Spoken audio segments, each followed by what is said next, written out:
Natural Geometric Exploring presents Pirates of the Wybecas. Wow. How'd you like to sail a ship like that, Hundley? Now there was a ship that couldn't be sunk by monkey breath. The SS Wybecas was attacked by the bold pirate Black Hat Besame. Pirate vessel off the port bow. All hands to your stations. Whole wind, coxswain.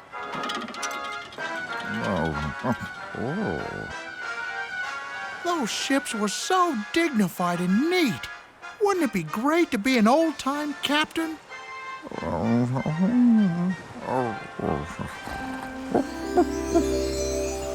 The neatest ship to ever set sail was the SS Dignified. Its commander was world-renowned, Captain Hundley. No other captain was as smart, as orderly, or had as wet a nose. All's clear, Captain Hundley, sir. Thank you, sir. You know how much your approval means to me, sir. Captain Hundley's crew was always orderly and efficient.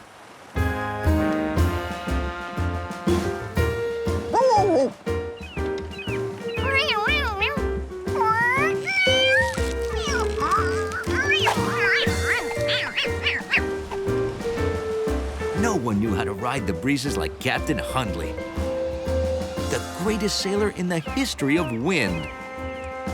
But all was not smooth sailing.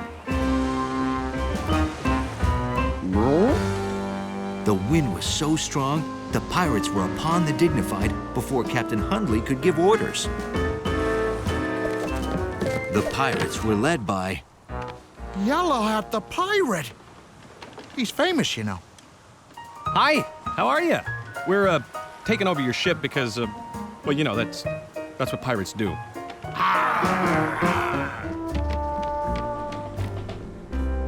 But the most undignified thing wasn't putting Captain Hundley in his own brig. It was this. Who are you? I like you already. Come on out and have fun with us.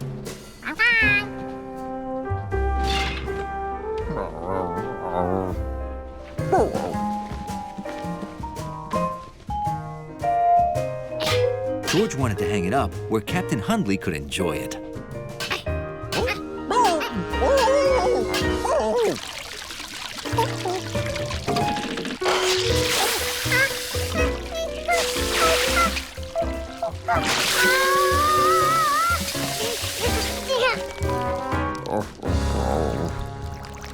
Then, George got an idea about how he could really help Captain Hundley.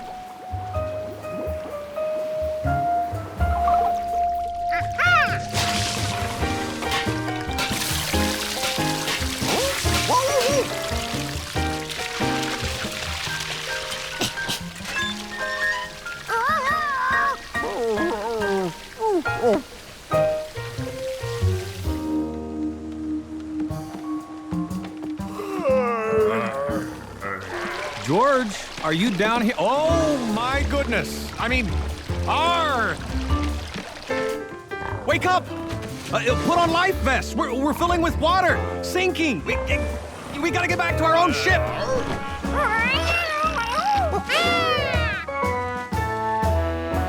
Captain Hundley used the wind perfectly, and they set sail. George! George! George!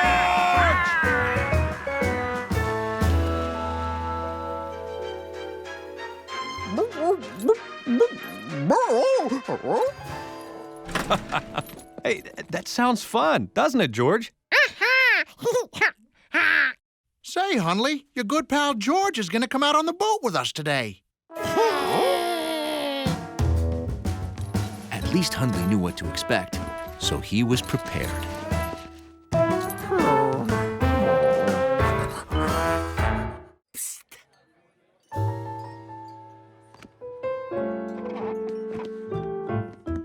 My cookbook. She is missing. Where's the last place you saw it? Here. You see, I go to hand out the menus, I hear a noise, I come back, and poof! Like that, the cookbook, she's vanished. Oh, and without it... You're ruined? Nah, but dessert sure is.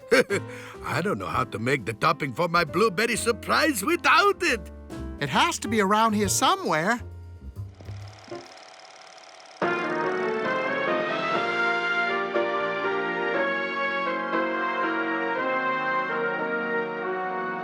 Detective Know-It-All, I'm Goody Two-Shoes. I've called you because my most precious book has gone missing. Ooh. George was in luck. The movie was about a missing book, too. But he was wishing he'd taken his nap. Missing, eh?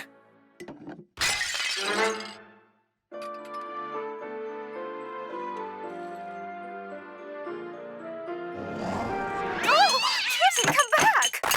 Oh, dreadfully sorry. No matter. This vase of water will do. See? The rounded sides combined with the water make things big, just like my magnifying glass. Marvelous! Maybe George could use a vase to inspect his own crime scene. That doctor on his toes. No spill got past him. What do you see, Detective? Detective? Detective? We're here.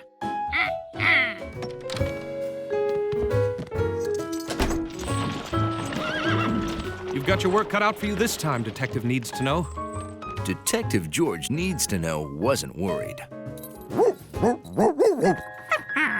With his trusty assistant, Dr. Hundley Dachshund, by his side, he was certain to solve the case. Oh no, Detective Needs to Know had left his magnifying glass at home. Luckily, he found something that just might work.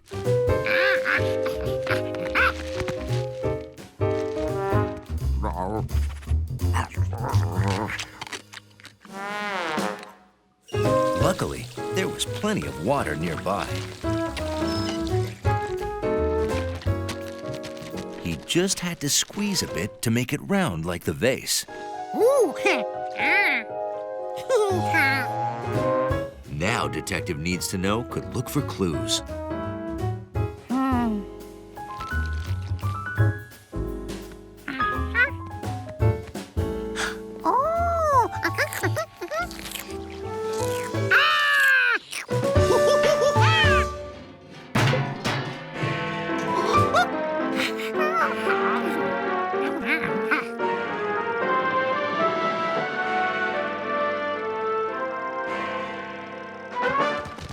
This is your man? Oh, look at that. Gnocchi's tongue is blue. She must have eaten the blueberries.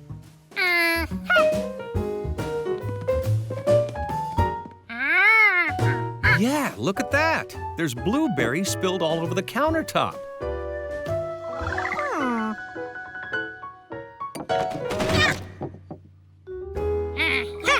George had it.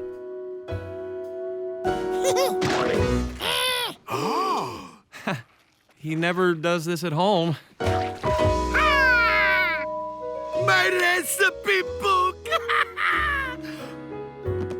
Yogi, you must have knocked it into my blueberry surprise when you were sneaking blueberries, huh? Thank you, Detective Giorgio. You are the greatest detective ever!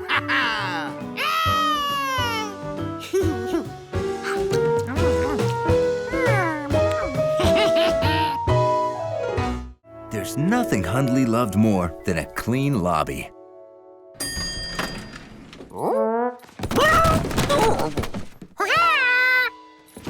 He only wished that monkey felt the same way. Oh, sorry about that, Hundley. Is that all of it? It's not even half of it. 301's doorbell is stuck again. Don't worry, Hundley will show you to the basement. Great. George, I'll go upstairs for more boxes. Why don't you and Hundley find a spot for them?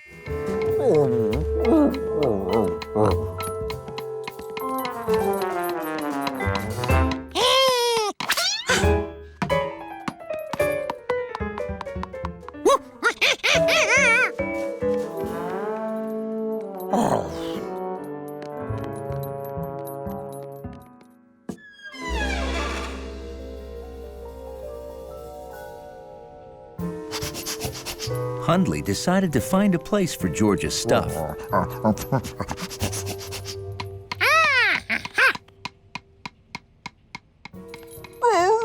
It occurred to Hundley that this was the first time he'd been in the basement by himself.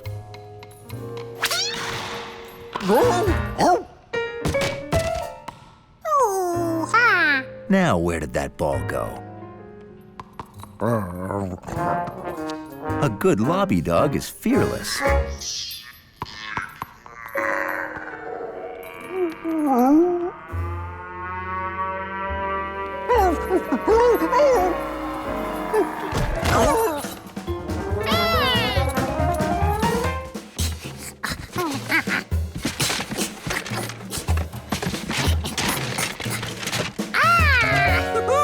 George was right. You should save everything because you never know when you might need it.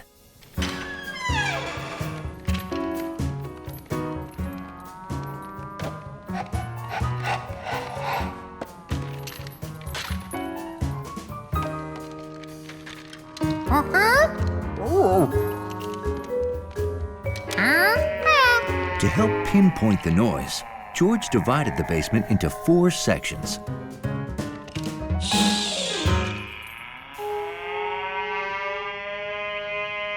He recorded the creepy noise in each of the 4 sections.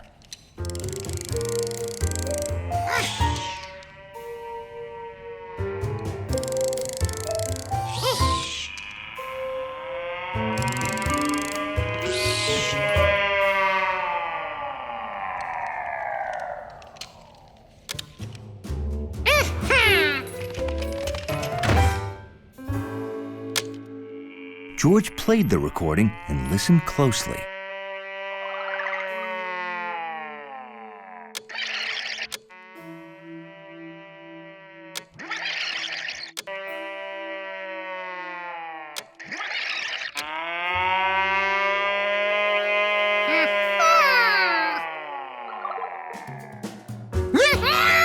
Now they knew the noise was coming from the part of the basement near the boxes.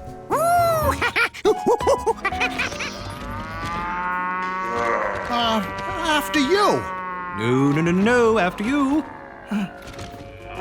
Hundley had enough. He was tired of being afraid.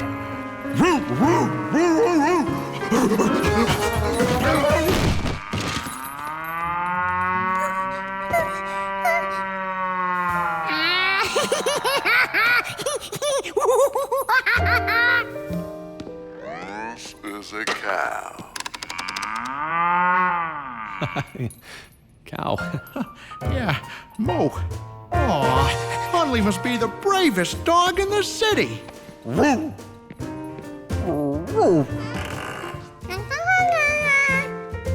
Well, let's get the rest of those boxes down here. Haven't you learned noises are nothing to be afraid of? You don't you?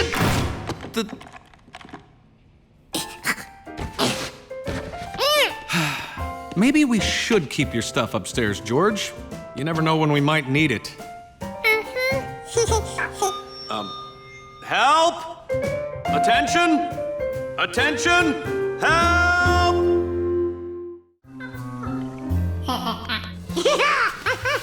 The cave was like a new playground for George.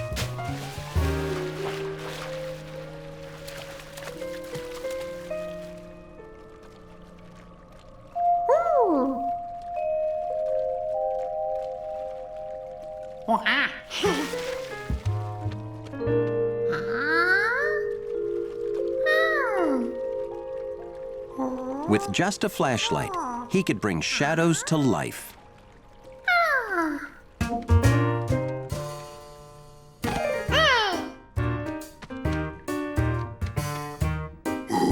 And turn himself into a fearless giant.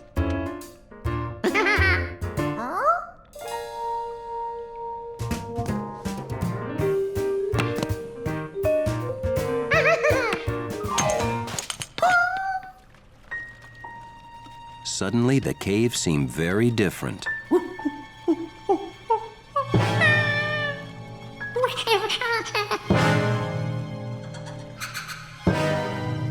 For the very first time, George was truly afraid of the dark.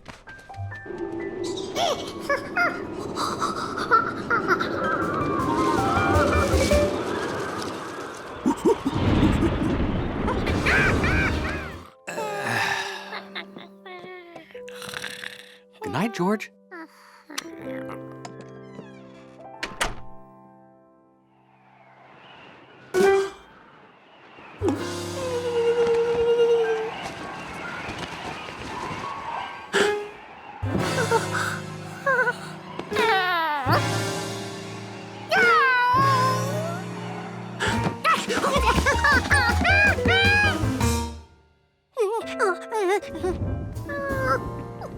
It's okay. All right. Now, show me the monsters.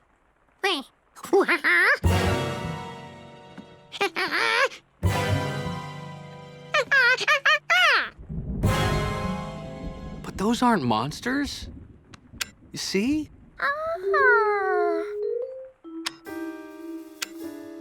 They're the same things in the dark as they are in the light. Your imagination got the best of you, George.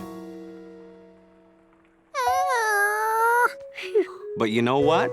I have something to make you feel better. Your own personal nightlight.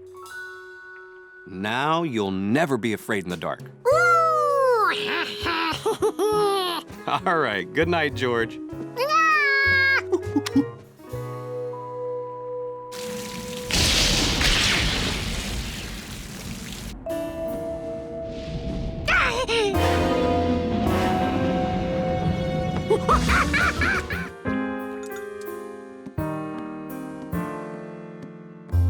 Well, still no electricity, George. Yep, that last big storm knocked it out for 4 whole days. But don't worry, I know my flashlight is around here somewhere. George knew he had to get that flashlight back if he wanted to sleep tonight.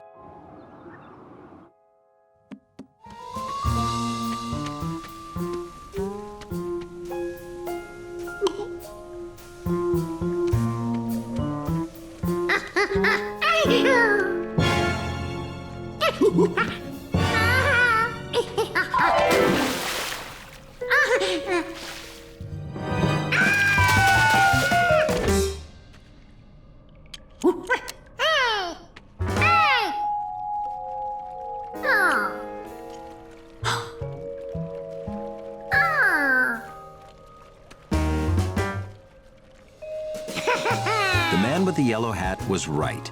The only scary things in the dark were in George's imagination. That night, the power was restored. But George almost wished it was still out.